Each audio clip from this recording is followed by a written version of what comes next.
Most people don't lose the wealth game because they're broke. They lose it because one Tuesday afternoon, in a perfectly ordinary year, they made a perfectly ordinary decision. And that decision quietly compounded against them for the next decade. I want to talk about the decisions that don't feel like decisions. The ones that look like doing nothing, that feel like being responsible, that sound like, I'll figure it out later. Because there are exactly 10 of them. And the people who got financially ahead, not lucky, not born into it, but genuinely ahead, they made a different call at each one. I'll tell you what the 10th decision is last, because it's the one nobody talks about, and once you hear it, the other 9 start to make a different kind of sense. But first, let's start with the decision that happens before you earn a single dollar. Decision 1, decide what money is actually for. This sounds philosophical. It is not. It's brutally practical. Marcus Aurelius wrote that the obstacle is the way. But in finance, the obstacle is confusion. Most people in their late 20s are trying to hit a number without knowing what the number is supposed to do. They want to be rich. Rich compared to what? Rich enough for what? A 31-year-old software engineer in Austin told me once he'd been maxing his 401k for 4 years and still felt broke every month. He wasn't broke. He just hadn't decided whether he was saving for freedom or saving for a retirement he didn't believe in yet. Those require completely different strategies. Pick one, then everything else becomes a tactic. Drop a comment. Are you saving for freedom or saving for a finish line? I'm genuinely curious. Decision 2, decide to stop paying the ignorance tax. The ignorance tax is real. It's the extra interest you pay because you didn't understand APR. It's the 1.2% expense ratio you paid for 15 years on a mutual fund that underperformed the index it was supposed to beat. It's the $400 tax refund you celebrated while your accountant's wealthier clients paid less than you did in April. The average American household pays over $1,300 a year in bank fees and high-interest debt charges they don't fully understand. That's not a moral failure. That's an information gap, and information gaps are closable. One book, The Psychology of Money by Morgan Housel, rearranged how millions of people think about this. It cost $18. The ignorance tax costs thousands. You are either paying for knowledge or paying for the lack of it. Decision 3, decide to play offense and defense at the same time. Most financial advice gives you one team. Dave Ramsey gives you the defense. Get out of debt, cut the lattes, live below your means. And that matters. But if you only play defense, you eventually save your way to mediocre. The people who pull ahead play both. They automate a $500 transfer to investments on the same day they cancel a subscription they forgot about. They negotiate their salary on a Thursday and put the difference into an index fund by Monday. They don't wait until they feel financially ready. They execute both moves simultaneously, like a chess player who attacks and protects in the same turn. The most underrated personal finance move in 2024 was boring. Automate the investment, then forget it exists. Wealth doesn't require discipline every day. It requires a well-placed automatic transfer and the self-control to not log into your brokerage when the market drops 11%. Decision 4, decide which friends you're going to be honest with. This one will cost you friends or save you money, probably both.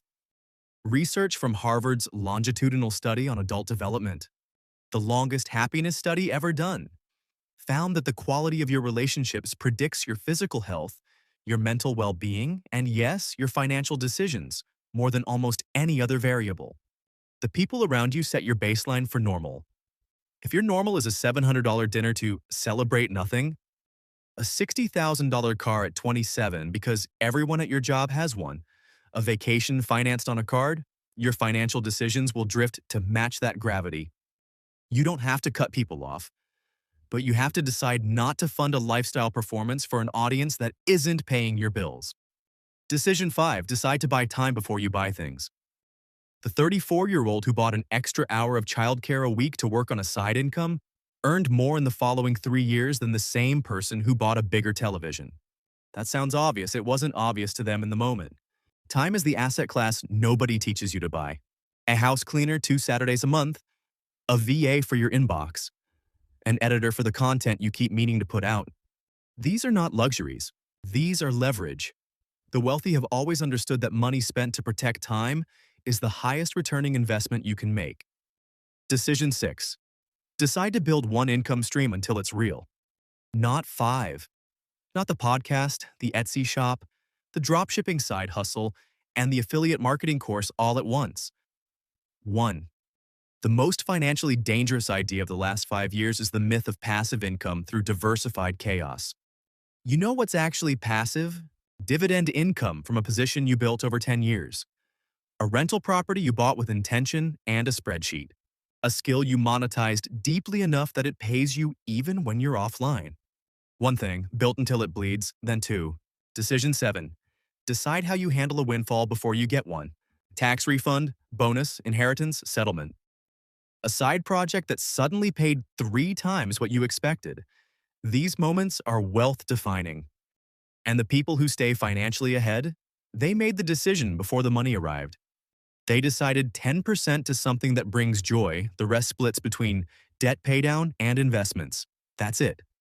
That decision, made in advance, is worth more than any budgeting app you downloaded and deleted.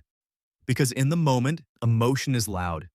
Pre-decided rules are quiet, but they win. Decision 8, decide to understand your number. Your number is not $1 million. That number is a fantasy placeholder. Your number is monthly expenses multiplied by 12 multiplied by 25. That's how much you need invested in at a 4% withdrawal rate to never work again if you don't want to. For most people in their 30s living in a mid-sized American city, that number is somewhere between $1.2 million and $2.5 million. That is not a pipe dream. That is a math problem with a timeline. Once you know your number, every financial decision stops being abstract. The question stops being, should I invest? It becomes, how many months did I just buy back? Decision 9.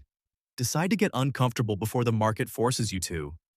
The people who got financially devastated in 2008 and 2020, in every market contraction in modern history, most of them weren't bad investors. They were comfortable investors. They hadn't practiced sitting with risk before risk sat on their chest at 3 a.m. Get a little uncomfortable on purpose. Learn what your actual risk tolerance is. Not the one you set on a brokerage questionnaire, the one you discover when your portfolio drops 22% in 6 weeks, and you have to decide whether to hold or panic. If you've never felt that, put a small amount into something volatile and watch yourself. Watch what your hands want to do. That self-knowledge is worth more than any financial certification. And the 10th decision, the one that quietly separates everyone, decide to start before you're ready. Not before you're smart enough, not before you have enough, before you're ready. Because ready is a feeling, and wealth is built by people who stopped waiting to feel it. The 26-year-old who put $200 a month into a basic index fund in 2010, not because they understood dollar cost averaging, not because they had a plan, just because they decided to start, had over $90,000 by 2022 without touching it. The person who waited until they really understood investing started in 2018 and missed most of it. There is no version of staying financially ahead that begins with perfect conditions. It begins with an imperfect Tuesday, an imperfect amount, and one decision made before the feeling arrives. You already know which of these 10 you've been avoiding. That's the one to make first. If any of these hit differently, share this with one person who needs to hear it. The algorithm doesn't find them, but you already know who they are.